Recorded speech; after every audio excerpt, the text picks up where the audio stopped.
जय Hind. Welcome to IAS नीति। आज इस वीडियो में हम देखेंगे कि यूपीएससी सिविल सर्विस एग्जाम के लिए हम करंट अफेयर्स कैसे प्रिपेयर करेंगे। पहले करंट अफेयर्स का वेटेज तो हमें पता चलना चाहिए ना। तो करंट अफेयर्स हम प्रिपेयर करेंगे, पहले जानेंगे कि करंट अफेयर्स का ज़रूरत कितना है। अगर हम वेटेज को डिवाइड करेंगे, मोस्टली पर्सनैलिटी टेस्ट में तो करंट रिलेटेड टॉपिक्स वो पूछते हैं, वो अलग चीज़ें। अभी अगर सिंपल हम प्रीलिम्स और मेंस को एम्फासिस देंगे तो प्रीलिम्स में नॉट मोर देन 15%, 15 से हार्डली 10 से 15% क्वेश्चन डायरेक्टली यूपीएससी प्रीलिम में करंट अफेयर से आता है। अगर आप करंट अफेयर सिंपल करंट वाला पार्ट आप पढ़ोगे और यूपीएससी एग्जाम में जाओगे, हार्डली 10 से 15 क्वेश्चन आएगा आपको जो डायरेक्टली लगेगा कि करंट अफेयर से मैं सॉल्व कर सकता हूँ। बाकी जो होता है मोस्टली इनडायरेक्टली होता है। इनडायरेक्टली का मतलब क्या है? बेसिक कॉन्सेप्ट, मतलब जो स्टार्टिंग वाला पार्ट प्लस करंट अफेयर्स का एप्लीकेशंस। समझ में आ रहा है? जो स्टार्टिंग में आप लोग जो पढ़ रहे हो, जो कॉन्सेप्चुअल क्लैरिटी आपके अंदर आ रहा है, उसी कॉन्सेप्चुअल क्लैरिटी को अभी जो करंट सिचुएशन में जो भी कुछ चल रहा है उस पर कैसे हम अप्लाई करेंगे, ये चीज़ सबसे इम्पोर्टेंट है प्रीलिम्स में।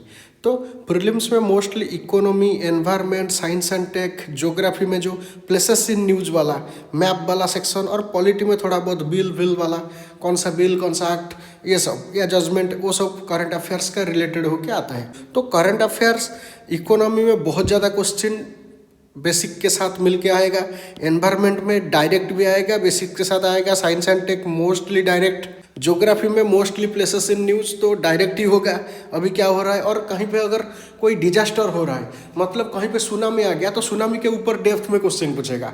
अगर कहीं पे लैंडस्लाइड आ गया तो लैंडस्लाइड के ऊपर डेप्थ में क्वेश्चन पूछेगा।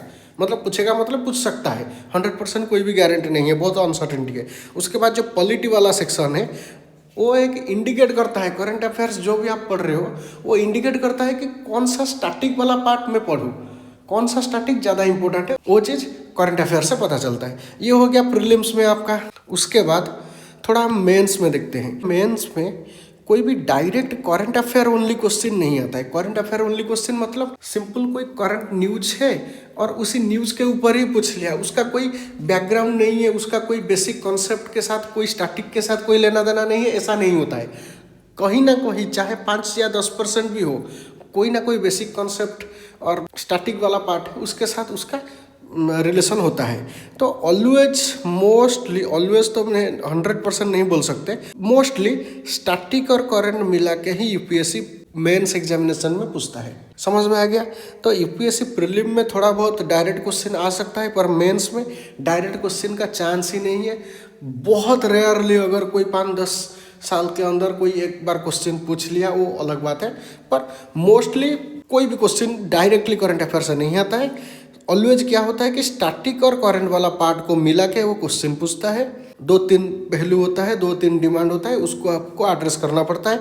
और कुछ क्वेश्चन डायरेक्टली स्टैटिक होता है, जैसे कि हिस्ट्री वाला क्वेश्चन, मुगल वाला क्वेश्चन, या और कोई भी क्वेश्चन होगा जो स्टैटिक वाला पार्ट जिसका कोई करंट अफेयर्स नहीं होता है, करंट के हिसाब से वो बदलता नहीं है, तो वहाँ पे तो डायरेक्ट क्वेश्चन आता है। तो मेंस में आइदर स्टैटिक ओनली आएगा, नहीं तो स्टैटिक प्लस करंट अफेयर्स वाला क्वेश्चन मिला के आएगा।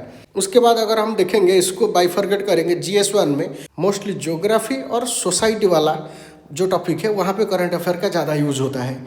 वैसे ही GS2 में अगर देखेंगे, पॉलिटी, गवर्नेंस, सोशल जस्टिस और international relation, social justice mostly current ज़्यादा होता है। पॉलिटी और गवर्नेंस में गवर्नमेंट स्कीम्स आ जाता है, और पॉलिटी में थोड़ा बहुत कोई बिल हो गया, कोई कंट्रोवर्सी हो गया, जुडिशियरी, एग्जीक्यूटिव, इनके बीच में कुछ हो गया तो वो भला आता है।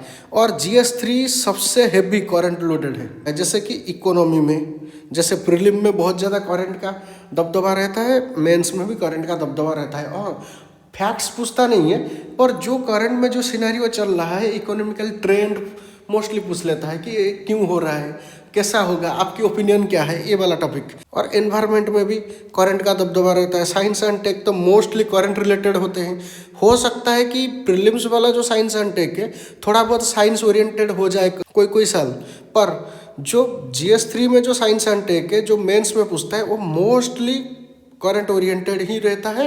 उसके बाद डिजास्टर मैनेजमेंट हो गया या इंटरनल सिक्योरिटी हो गया, ये दोनों तो mostly current, internal security mostly current और डिजास्टर मैनेजमेंट भी मोस्टली करंट विथ स्टैटिक आता है, पर मोस्टली करंट रिलेटेड ही पूछता है। और GS4 वाला सेक्शन अगर देखोगे, ओनली एथिकल इश्यूज जितने भी है, सिर्फ उसी को, जो भी करंट में एथिकल इश्यूज आ रहा है उसी के ऊपर आपको ध्यान देना पड़ेगा। और ऑप्शनल वाला सब्जेक्ट तो हर एक कैंडिडेट का अलग अलग होता है ना, तो मैं ऑप्शनल के बारे में नहीं बोल सकता। सोशियोलॉजी का थोड़ा अदर टाइप का करंट अफेयर्स रिलेटेड होगा, पॉलिटिकल साइंस का अदर टाइप से होगा, फिजिक्स या मैथमेटिक्स वाला का बहुत कम, फिजिक्स में हो सकता है थोड़ा बहुत, पर मैथमेटिक्स में कोई करंट से रिलेटेड ही नहीं है। ऐसे साइंटिफिक टॉपिक है, सिविल इंजीनियरिंग, मेडिकल साइंस, हो सकता है कुछ करंट के रिलेटेड अप्लाई करके पूछ ले, पर मोस्टली वो स्टैटिक रिलेटेड ही होते हैं, तो करंट नहीं है। पर अगर आप एंथ्रोपोलॉजी देखो, वहाँ पे भी मोस्टली करंट नहीं है, पर सोशियोलॉजी में करंट है, ज्योग्राफी में डिजास्टर मैनेजमेंट, ये सब जो भी है वो सब करंट में आता है। तो ऑप्शनल कुछ ऑप्शनल है बहुत करंट हैवी है, कुछ ऑप्शनल है करंट का कोई नामो निशान नहीं होता है। तो ये आपको समझ में आ गया करंट का वेटेज क्या है, प्रीलिम्स में क्या है, मेंस में क्या है। मेंस को अगर बाइफरकेट करेंगे 4 GS सब्जेक्ट और ऑप्शनल सब्जेक्ट, तो वहाँ क्या होता है।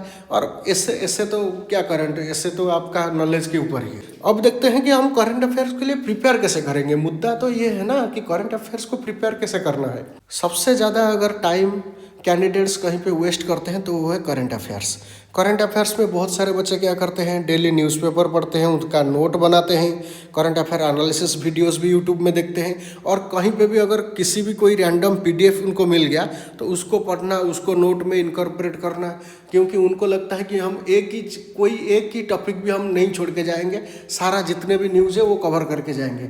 पर जब एग्जाम में जाके देखते हैं, अरे ये करंट अफेयर्स तो हमने पढ़ा ही नहीं, 10 क्वेश्चन UPSC ने पूछा है करंट अफेयर से, हमें 3 ही आ रहा है, इतना एफर्ट देने का कोई मतलब ही नहीं रहा। तो क्या करना चाहिए कि कोई भी डेली न्यूज़पेपर आपको नहीं पढ़ना है, कोई भी न्यूज़पेपर या कोई भी मैगजीन अगर पढ़ रहे हो उसका नोट्स नहीं बनाना है, कोई भी डेली करंट अफेयर एनालिसिस का 2-2.5 घंटे 3 घंटे का वीडियो नहीं देखना है, कोई भी रैंडम PDF आए चाहे जितने भी इंपॉर्टेंट आपको लगे उसको छूना नहीं है। आपको क्या करना है, सिंपल एक ही मैगजीन पे स्टिक होना है। कौन सा मैगजीन, कोई भी एक जो आपको पसंद है, उसी इंस्टीट्यूट का कोई भी एक मंथली मैगजीन आप पकड़ लो। मैं यहाँ पे 3 दिया हूँ, जैसे कि विजन है और इनसाइड है या शंकर IAS पार्लियामेंट वाला है, इसमें से कोई भी एक। और इससे अगर बाहर भी कोई अगर मैगजीन आपको मिल रहा है जो आपको अच्छा लग रहा है और लग रहा है कि होलिस्टिकली वो कवर कर रहा है, तो उनमें से किसी भी एक मैगजीन आपको फॉलो करना है, एक ही मैगजीन, तीनों नहीं। अगर आप इसको पकड़ोगे इन दोनों को रिजेक्ट कर दोगे, अगर इसको पकड़ोगे तो ये और ये रिजेक्ट हो जाएगा, और इसको पकड़ोगे तो ये और ये रिजेक्ट हो जाएगा।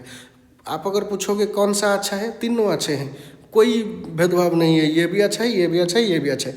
इन तीनों में से कोई भी एक करंट अफेयर मैगजीन आपको पढ़ना है। उसके बाद जो भी आप करंट अफेयर पढ़ रहे हो उसको स्टैटिक के साथ कनेक्ट करने का अभ्यास अभी से डाल दीजिए। जैसे कोई भी एक न्यूज़ आ रहा है, अगर आप करंट अफेयर मैगजीन में पढ़ रहे हो, कोई भी बाहर न्यूज़ देखना, ये सब डिबेट सुनना, वो सब बहुत आउटडेटेड हो गया है उसका, और इतना रिटर्न ऑन इन्वेस्टमेंट नहीं है। पर अगर आप कोई भी अगर मैगजीन पढ़ रहे हो, उसमें कोई न्यूज़ आया है, तो उसको आप जो बेसिक बुक्स पढ़े होंगे उसके साथ कनेक्ट करना है। वो जो स्टैटिक वाला पार्ट है, बेसिक कॉन्सेप्ट है, आपका फंडामेंटल है, उसके साथ कनेक्ट करना है। क्यों ये हो रहा है उसको थोड़ा समझना है। और अगर कोई ज़्यादा कुछ इन्फॉर्मेशन मिल रहा है उसी मैगजीन में नहीं है, पर आपको ChatGPT, गूगल या कहीं पे मिल रहा है, तो उसको वहीं पे स्टिकी नोट के द्वारा थोड़ा बहुत छोटे छोटे अक्षर में लिख लो।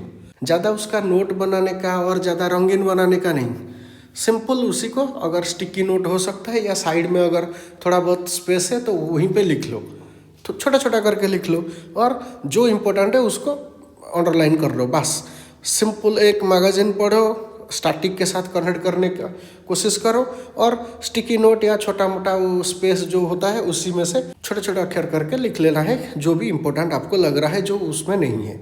उसके बाद एक MCQ बुकलेट आपको चाहिए। ये 100% ज़रूरी नहीं है, इसमें से भी काम हो सकता है, पर इसके बाद अगर आप थोड़ा फुल प्रूफ आप करना चाहते हो तो एक MCQ बुकलेट, इसका मैं एक ही एग्जांपल दिया हूँ, और भी एग्जांपल हो सकता है। जैसे कि शंकर IAS का IAS पार्लियामेंट का मंथली प्री स्ट्रीमिंग होता है, हर एक मंथ का वो आपको 300, 200, 250, 300 ऐसे क्वेश्चन देते हैं, वो आपको सॉल्व करना है, जो UPSC का तरह statement wise 1 pair, 2 pair, 3 pair, 4 pair वाला क्वेश्चन, डिफरेंट असेसन रीजन हो सकता है, ऐसे करके MCQ फॉर्मेट में आपको क्वेश्चंस मिलता है ओनली ऑन करंट अफेयर्स। अगर आप इसी में से कोई एक बुकलेट फॉलो कर रहे हो और उसके साथ एक MCQ वाला जो बुकलेट है उसको भी फॉलो कर रहे हो, उसको सॉल्व कर रहे हो, तो आपका करंट अफेयर एकदम सॉर्टेड है। इससे ज़्यादा आप पढ़ नहीं सकते, और इससे ज़्यादा पढ़ोगे तो रिटर्न मिलेगा भी नहीं। इसमें से भी क्वेश्चन आ जाएगा, इसका कोई गारंटी नहीं है, पर हमारा साइकोलॉजिकल सेटिस्फेक्शन और UPSC का जो प्रिपरेशन हमने किया है वो वाला सेटिस्फेक्शन के लिए, और बहुत सारे क्वेश्चन इसमें से भी फंसेंगे, इसके लिए हमें ये कोई एक मैगजीन और एक MCQ वाला PDF आपको पढ़ना है। PDF हो या आप प्रिंट करो, कुछ भी करो। तो इतना ही था इस वीडियो में, सिंपल है, सिंपल 2 ही चीज़ आपको करना है, मंथली मैगजीन पढ़ना है और हर एक मंथ का कोई PDF आपको पढ़ना है, बस। और कुछ मत करो, जितना ज़्यादा करोगे उतना आपको ज़्यादा स्ट्रेस में रहोगे और रिटर्न ऑन इन्वेस्टमेंट बहुत कम होगा। अगर आपके पास ज़्यादा टाइम है करंट अफेयर्स के लिए, तो मैं बोल रहा हूँ कि उसको आप स्टैटिक वाला पार्ट को दो, वो आपका रिटर्न ऑन इन्वेस्टमेंट बहुत ज़्यादा बढ़ा देगा, क्योंकि स्टैटिक वाला पार्ट लगभग डायरेक्ट स्टैटिक्स में से 30 to 40 क्वेश्चन डायरेक्ट आता है। तो आप अगर सिंपल स्टैटिक में ज़्यादा टाइम इन्वेस्ट करोगे तो वो इन्वेस्टमेंट एक वेल इन्वेस्टमेंट होगा। यहाँ पे अगर टाइम इन्वेस्ट करोगे तो वो इन्वेस्टमेंट नहीं, वेस्टेज होगा। तो समझ में आ गया? तो वीडियो देखने के लिए थैंक यू। आप अगर अच्छा लग रहा है तो लाइक कीजिए, दोस्तों के साथ शेयर कीजिए और हमारे चैनल को सब्सक्राइब कीजिए। Thank you.